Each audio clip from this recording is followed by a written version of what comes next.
প্ৰধানমন্ত্ৰী আৱাস যোজনা চৰকাৰী বিপিএল ঘৰৰ আৰু এটা নিউ আপডেট লৈ আহিছোঁ। সেইটো আপডেট হ'ল যদি আপোনালোকৰ চৰকাৰী ঘৰৰ লিষ্টত নাম আহিছে আৰু আপোনালোকে এতিয়াও চৰকাৰী ঘৰৰ পইচা লাভ কৰা নাই, তেনেহ'লে আপোনালোকে আজিয়ে চাই লওক আপোনাৰ একাউণ্টত কিন্তু চৰকাৰী ঘৰৰ পইচা সোমাই গৈছে। এটা কিন্তু নিউ ভেৰিফাই লিষ্ট আহি গৈছে। যিসকল মানুহৰ নাম ইয়াত এপ্ৰুভ হৈ আছে সেইসকলৰ একাউণ্টত কিন্তু চৰকাৰী ঘৰৰ পইচা সোমাই গ'ল আৰু লিষ্টত কিন্তু বহুতো মানুহৰ নাম ৰিজেক্ট হৈ আছে। সেইকাৰণে কিন্তু এতিয়াও একাউণ্টত পইচাটো সোমোৱা নাই। ৰিজেক্ট হ'লে আপোনালোকে এতিয়া কেনেকৈ ভেৰিফাই কৰিব লাগিব আৰু আপোনালোকে লিষ্টটো কেনেকৈ চেক কৰিব যে আপোনালোকৰ লিষ্টত নামটো আহিছে নে অহা নাই, মই আছে এইটো ভিডিঅ'ত আপোনালোকক সম্পূৰ্ণ প্ৰচেছ ষ্টেপ বাই ষ্টেপ দেখুৱাই দি আছোঁ। আপোনালোকে জানিবলৈ হ'লে ভিডিঅ'টো সম্পূৰ্ণকৈ চাই ল'ব স্কিপ নকৰাকৈ। আৰু যদি আপোনালোকে মোৰ চেনেলত নিউ হয় মোৰ চেনেলটো সাবস্ক্ৰাইব কৰে ৰাখি দিব। এতিয়া আপোনালোকে ফাৰ্স্ট এইটো অপশনত আহি যাব। মই কিন্তু আপোনাৰ সুবিধাৰ কাৰণে অপশনৰ লিংকটো মোৰ ডেসক্ৰিপশনত দি দিছোঁ। আপোনালোকে ডাইৰেক্ট ক্লিক কৰি ফাৰ্স্ট এইটো অপশনত আহি যাব।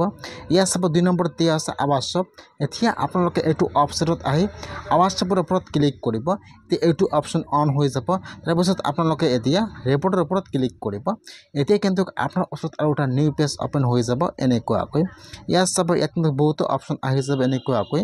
এতিয়া আপোনালোকে অলপমান তলত আহি যাব আৰু তলত আহি যাব।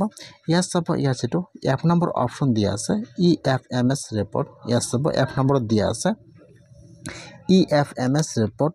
ইয়াত যেটো এফৰ 52 নম্বৰ অপশন দিয়া আছে এডমিন একাউণ্ট ফৰজন এণ্ড ভেৰিফাই। এতিয়া আপোনালোকে এফৰ 52 নম্বৰ অপশনৰ ওপৰত ক্লিক কৰিব। এডমিন একাউণ্ট ফৰজন এণ্ড ভেৰিফাই ইয়াত চাব 52 নম্বৰত দিয়া আছে। এতিয়া আপোনালোকে সেইটো অপশনৰ ওপৰত এবাৰ ক্লিক কৰিব। এতিয়া কিন্তু ইয়াত আৰু এটা নিউ পেজ ওপেন হৈ যাব। আপোনালোকে ফাৰ্স্ট কিন্তু ইয়াত আপোনাৰ ব্ৰাউজাৰটো ডেস্কটপ সাইড কৰি ল'ব। এতিয়া এইটো পেজ ওপেন হৈ যাব এনেকুৱাকৈ। ইয়াত চাব দিয়া আছে ফাৰ্স্ট অল ষ্টেট। আপোনালোকে হেডৰ ওপৰত ক্লিক কৰিব। ইয়াত আহি যাব ষ্টেট নাম। আপোনালোকে ইয়াত যেটো আপোনাৰ ষ্টেট নাম আপোনালোকে ইয়াত চাই আপোনাৰ ষ্টেট নামটো সিলেক্ট কৰি লৈ ল'ব। ফাৰ্স্ট ষ্টেট নাম। তাৰপিছত ইয়াত আহি যাব আপোনাৰ ডিস্ট্ৰিক্টৰ নাম। এতিয়া আপোনালোকে ইয়াত চাই ল'ব যে ইয়াত আপোনাৰ ডিস্ট্ৰিক্টৰ নাম কোনটো হয়। ইয়াত যেটো আপোনাৰ ডিস্ট্ৰিক্টৰ নাম হয় আপোনালোকে ইয়াত আছে আপোনাৰ ডিস্ট্ৰিক্টৰ নামটো সিলেক্ট কৰি লৈ ল'ব। তাৰপিছত ইয়াত আহি যাব আপোনাৰ ব্লকৰ নাম। এতিয়া আপোনালোকে ইয়াত চাই ল'ব যে ইয়াত আপোনাৰ ব্লকৰ নাম কোনটো হয়। ইয়াত যেটো আপোনাৰ ব্লকৰ নাম হয় সিলেক্ট কৰি লৈ ল'ব। তাৰপিছত ইয়াত আহি যাব কেপচা। এতিয়া আপোনালোকে ইয়াত কেপচাটো বহাই দিব। যি কেপচা আহি যায় -+ কৰি কেপচাটো যি হয়। এতিয়া আপোনালোকে ইয়াত কেপচাটো বহাই দি সাবমিটৰ ওপৰত ক্লিক কৰিব। যেতিয়া আপোনালোকে কেপচাটো বহাই দি সাবমিটৰ ওপৰত ক্লিক কৰিব এতিয়া কিন্তু ইয়াত ভেৰিফাই লিষ্টটো ওপেন হৈ যাব এনেকুৱাকৈ। ফাৰ্স্ট আহি যাব ইয়াত আপোনাৰ ঘৰৰ ৰেজিষ্ট্ৰেশ্যন নম্বৰ। 2 নম্বৰত আহি যাব বেনিফিচিয়াৰী আপোনাৰ ইয়াত নামটো আহি যাব এনেকুৱাকৈ। এতিয়া আপোনালোকে যেটো বেংকৰ একাউণ্ট জমা দিছিল ইয়াত বেংকৰ নামটো আহি যাব আৰু এইফালে চাব দিয়া আছে ভেৰিফাই। যদি আপোনালোকৰ এইটো লিষ্টত নাম আহিছে আৰু এইফালে দিয়া আছে ভেৰিফাই তেনেহ'লে কিন্তু আপোনাৰ একাউণ্টত আজি চৰকাৰী ঘৰৰ পইচা সোমাই গৈছে। ইয়াত চাব কিছুমানৰ কিন্তু এইফালে নাম দিয়া আছে বেংকৰ নাম দিছে আৰু এইফালে দিয়া আছে একাউণ্ট ৰিজেক্টেড বাই PFMS।